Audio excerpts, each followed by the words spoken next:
Hi everyone. So today I'm filming a Q&A video, and if you're new here, this is the video where I take the previous 5 videos and my niece actually usually gets the questions for me. She just goes through all of the comments that are underneath the videos and picks out some questions, and I try my best to answer them on a monthly basis. I always feel bad that I don't get to all of the questions and comments in my YouTube section.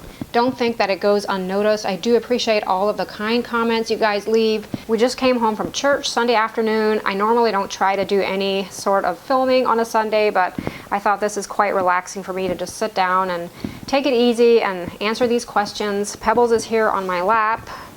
She was so excited when I came home and sat down. She loves that, to be on my lap. And I'm of course trying to balance the computer and her at the same time here, but I think we can manage. And the sun is out finally here in Ohio. We have had quite the cloudy weather recently, and it's too bad because we have all these nice colors going on, and you know, with the sun being out, it just makes them glow even more. So today we get to experience some of that, and I'm sure you'll be able to tell in the video here that the sun is, you know, peeking out from behind the clouds at times. Just a beautiful day out there. Later on I want to enjoy some of that on the outside. But getting into the videos, the first video is questions from the Q&A from last month. Debbie Pierce says, may I ask what white paint color and the brand you use, as I'm getting ready to paint a desk and I love the color you use. Is it a chalk paint? In that video, of course, I didn't do any painting. This would have been the Q&A video, but I often use a white color called Spectral.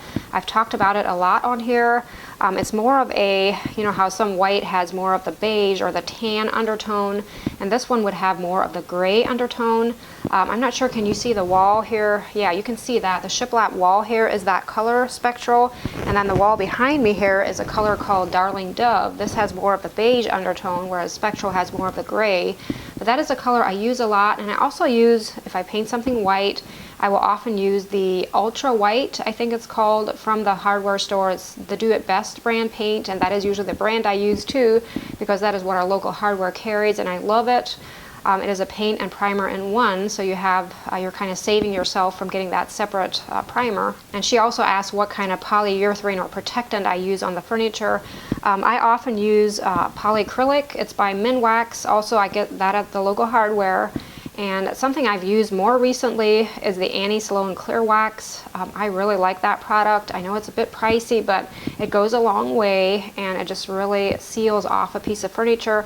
And I know it's more of an oil-based top coat than what the polyacrylic would be, which I feel, you know, I even have it on my kitchen countertops. We have wooden countertops, and I just can tell it really repels any moisture that might, you know, be sitting on the counter. Carolyn Hamilton says, can you open up the pumpkins and let the wildlife eat them? I think I had maybe answered a question about that in the last Q&A, where someone asked what I do with all of my pumpkins after, you know, the fall season is over with, because I do use a lot of real ones to decorate with, and I just throw them, you know, out, you know, back in the woods after I'm finished with them. And yeah, that would be an option to actually cut them open, but by the time I throw them out, often they kind of bust open, so I think, you know, wildlife could get to them, you know, that way too. Annette Byring says, I'm curious, you said you grew up Amish. Do you consider still being Amish? Was John raised Amish also? Just curious. Yes, we were both raised Amish and were married Amish, and it's only been maybe 11, 12 years now that we actually left, you know, the Amish church. And we now attend a Mennonite church, which we really enjoy that too. And I don't even like, you know, labels like Amish, Mennonite. I'm just a type, I don't even like to be labeled by that, which I realize, you know, being that we dress maybe a little bit different, we're going to automatically kind of have that label. But first of all, I'm a Christian, and that is what is first and foremost in my life and the most important. And we do attend a Mennonite church that we just love. So that is where we're at right now. You know, it's not, you never know why, you know, where God may lead you, but at this point we really enjoy our church, and no, we would never consider going back to being, you know, part of the Amish church. It just wasn't, you know, for us. Nothing against them, but it just, we were at a time in our life where we needed to change, and this is where we're at now. And MB did get some bottom comments from these videos. I've talked about this before, how somehow the negative ones, or more the maybe critical ones, always end up at the bottom. And I sometimes like to address those, not to bring negativity to this channel, but just to I think it can also be a help, especially depending on what it is, to myself. Like, I always want to be open to any critique, and it's interesting to me, what people see in my videos and what they take the time to comment about. And in this case, PP is saying, not another Q&A, too many. I always do a monthly Q&A. Maybe that is too much for some people, but I know I did copy this idea from Garden Answer. She's one of my favorite YouTubers. They do a weekly Q&A because they make a lot of videos. Like, they actually film pretty much every day, like a video per day. So she would also have probably 5 or 6 videos to talk about in a Q&A. And being I just do one video a week, I thought a monthly Q&A would suffice for my schedule. But I apologize if it's too many. I always try to stick them in between my usual Wednesday videos. I don't want to kind of take away from that, because I feel like I want my Wednesday videos to be inspiring and just, about projects that I have going on, things I'm maybe repurposing or, decorating or that sort of thing. The only time I'd ever use a Q&A for a Wednesday video would probably be if I would be in an emergency situation and I couldn't film something, other than a Q&A. I would probably use that for my Wednesday video, but usually I don't do that. The next video is the natural fall decor. VB says, I see your wreath got the kitty seal of approval. Yes, it sure did. When I bring in cut foliage from the yard and potted plants, I always find bugs too. Do you have this happen, or do you have any hints on what to do, especially the potted plants? Yeah, I do get questions about that, about bugs, bringing your plants back in. And I don't really worry about that, and I rarely find bugs. I do try to, when I bring them in, I kind of run my hands through them and, chase out anything that might be in there. But now and then I'll find maybe a little bug or something, but nothing to be too concerned about, thankfully. Sally says, I love the table arrangement. Do you spray anything to keep it from shedding or dropping off? I don't. I probably should. And I know there's like is it wilt stop, or there's a spray that you can use on live plants that is supposed to help them stay nice, longer. I just often switch them out. We have plenty, we're back here in the woods. We have plenty of beautiful colors going on right now. So I'll just, once they start falling off, I will just switch it out with something else usually. Paula says, I'm curious about what grit sandpaper you use on really rough wood. It kind of depends on what kind of end result you want, as far as, if you use really coarse sandpaper, your wood is going to stay more rough. If you want that rustic look, that's usually what works best. But if you want to have it like a smooth finish and maybe even apply a paint or a stain over it, I normally would use a fine grit sandpaper. That will give you, the smoothest finish, I think. Tina Merrill says, what color stain do you use on your wood projects? Right now I'm really into the chestnut color. It's by Minwax. I think that's the brand. Yeah, it's the yellow cans. And I really like the gel stain, but I think chestnut is really pretty. I've used dark walnut. That's a shade darker. Those two are probably my favorite. Jenna says, what kind of nailer electric stapler do you use? You've talked about it having finishing nails in it. Actually, correction here, it's actually an air nailer is what I normally use. I'm trying to think of the brand. It was from Lowe's. It's not a really expensive nailer. I will try to link it down below in the description box, because it is a really handy tool to have around. And the one that I'd been using in the video just shoots, straight nails. But just recently, John invested in a Senko, which that's probably one of your better brands of, air tools. And in this one, you'd be able to use actual staples, like strong staples. Poodle Girl 55 asks, does John help taking video and photos now that he is helping you? No, that part has not changed. I still take all of my own videos and pictures. He is mostly just out in the shop doing work out there. We always have something going on, it seems, and it's also so handy because he's the type that I can give him a grocery list and he'll go get groceries. And our youngest son plays basketball, so of course there's a lot of driving him around. It's just so handy to have another person around to help with that. Jackie Wilson says, how is John adjusting to working from home? I should have him here answering that question, right? He loves it. We actually both do. To begin with, it was probably me that was more hesitant to make a change like that. I don't like big changes, but it has been so worth it, and sometimes I wish we would have done it sooner. We had talked about it for probably a year or more already, and just haven't gotten around to it until this summer. A couple of weeks ago, his old job actually contacted him and wondered if he would come work for them for a week. They had a guy off and were short-staffed, and so kindly he did that. And at first he thought he would be kind of excited to, go back on the truck, but he was so ready to have that week over with. I mean, it wasn't that he didn't enjoy like he always enjoys driving truck. I think that's always going to be in him, and he'll probably keep his CDL just for in case, like even cases like this, if somebody would ask him to do some hauling, that way he'd kind of get his trucker fix. But we were so ready to be back into our routines of him being here, at home. So we've really enjoyed it. The bottom comment from that video is B. Bayless84 saying, I'm just a bit disappointed that you haven't come out with lots of fall stuff this year because you're one of my favorite channels to watch. Well, thank you for that. I will be looking forward to your Christmas videos. But yeah, fall is a short season. I normally don't post more than 2 or 3 videos. I think this year I did 3. Last year I had done 2. But it just seems it doesn't really last that long, and soon you're into Christmas. But I always enjoy the fall season though, just lots of nice things to decorate with. The next questions are from the painted cabinet video.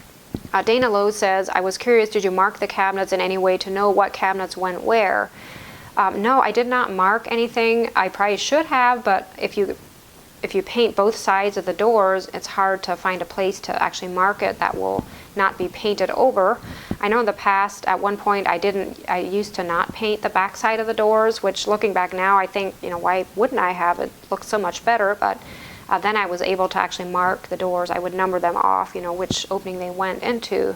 But it's usually, you can kind of figure it out. Sometimes they're kind of the same, like the openings are the same. You have to kind of play around with it until they fit, but for the most part, it's actually probably easier than it looks or seems. Cindy Joyner says, so you don't use a primer for the cabinets? I'm curious how well they hold up. I painted my cabinets years ago, but we cleaned, sanded, primed them first. If that works, that's the way to go. Also, do you have any tips for painting dining chairs? Thanks for your informative videos. Well, thank you for that. Yeah, I get a lot of questions about that, why, no primer, but the paint I use actually has a primer in it, so that would kind of automatically omit that step unless you would want to take just that additional step of adding a separate primer. I'm sure that would not hurt to do that, and in fact in the past I have done that already depending on what type of wood I'm applying my paint to. But I have found out with oak it's usually pretty easy with all that grain in there. It's usually pretty easy to just use like a paint and primer in one, and then maybe focus more on the top coat, which again in this case I used Annie Sloan Clear Wax, and they are holding out great, the cabinets so far. And I would say it's been maybe 3-4 months and they're still looking good, so I think that's probably a good sign. And as far as having any tips for painting dining chairs, I would use the same technique that I did for the cabinets. Probably use a paint and primer in one, and definitely easier to spray it on than try to brush in between all of those spindles if you have that on your chairs. I'd probably also use the Annie Sloan Clear Wax. That would give a nice smooth hard finish on that over your paint. Suzanne Yorkville says, I do have a question. Does this mean you had your creative hand in your niece's wedding? If so, will we be seeing your handiwork? That is what family is all about, and I'm so glad I got to watch this. Well, thanks for that, and I agree, that is what family is about. And yeah, I did help some with the decorating in Catherine and Austin's wedding. I will try to throw a few pictures on here. It was nothing, she was so easy to, it was beautiful, like she had, I didn't do any of the flowers. We had another lady that did those, but she did an awesome job. I always think flowers are so fitting for a wedding. But I did here and there. I added, I helped her with some of the things, but she was really good at coming up with the things on her own too, and everything looked really pretty. Linda Daly says, I was wondering about the Annie Sloan white wax on the cabinets or other wood. Would you have to strip it off in order to freshen up a piece or a cabinet if you wanted to do it each year, or would you just paint right over it? I'm curious if any of you guys have ever dealt with that, if you've used Annie Sloan Clear Wax and then ended up maybe someday repainting the piece like another color. I'm thinking I may have done that once or twice, and I just kind of sanded it down or used just to make it dull, not remove the finish, but just to dull it up a bit, maybe use the crud cutter. But offhand, I can't just for sure say that I've ever really done that. After I've applied the wax, that I got a notion to maybe repaint a whole piece. But I would think it would work the same way as any stained piece of furniture. You would totally be able to just paint right over it, maybe after dulling it up a bit. Lisa from Kentucky says, my daughter is wanting to paint her oak cabinets in her trailer white. Is there a different technique to use for trailer cabinets, or can it be done the same way? Definitely the same way. I've done a lot of that sort of, I imagine a trailer would have more of your engineered wood maybe for cabinets, and I've done a lot of those in the past too, and they always work just kind of the same way as what I would treat like real wood. Paul said, this is a bottom comment, Paul says, sorry Mary, but covering up that beautiful wood grain in those cupboards was a crime. Also, I would have smeared the fireplace brick. I thought about that too, but my niece really just wanted that to be painted like the fireplace brick is what I'm talking about here. But I've always wanted to try that smear. I know there's a technique of doing that, and hopefully in the future I'll come across some kind of brick or something that I'll be able to try that on. And then as far as covering up the wood grain, I'm sure, yeah, a lot of people would probably agree with you, but she also wanted those lightened up, and honestly, I don't blame her. I probably would have too. Guess we all have our different opinions on that. The next video is the fall food ideas video. Dawn says, what could we do if we don't have a mixer like yours to mix? The bread dough recipe, or the bread recipe I had shared on my video, was using a KitchenAid mixer to make it with. And you could totally just use your hands. That's what we always did. I haven't had a mixer for that long, and I always just kneaded the dough with my hands. So that would totally work too. I guess I should have mentioned that in the video. Shannon says, where did you get that beautiful cast iron pot? She's probably talking about I call it the soup pot. It's what I make all of our soup in. And my mom had actually gifted me that. It's from Pioneer Woman. I believe it comes from Walmart. Love it. It's really heavy duty. Tammy Hoffman says, do you use Cutco knives? I do have several of them. I never bought a set myself. These were just gifted. I think it was maybe one of the jobs that my husband worked in the past.